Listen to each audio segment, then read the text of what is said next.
Okay, DevOps. Okay, yang ini yang banyak terms yang kita gunakan.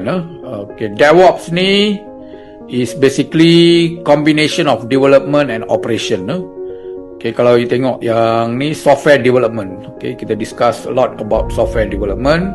So kita juga nak combine. It's not only the software development. Kalau you tengok yang ni, yang left part ni is a development part. Okay, you ada code, plan, test, build. Okay, you can use agile or integrate with any other methodology. Okay, but one thing is integrated with the operations.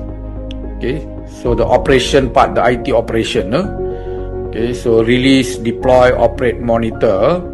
So kita tahu sekarang ni software dia punya life cycle very short.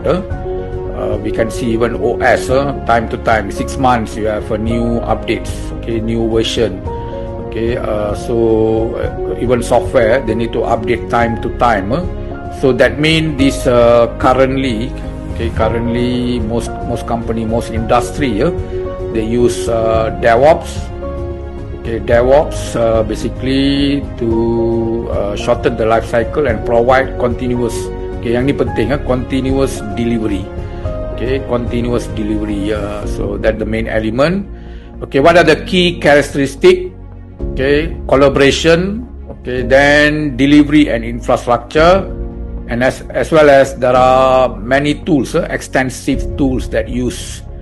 Okay, for both DevOps, the development as well as the operations to make more efficient and to achieve the goal.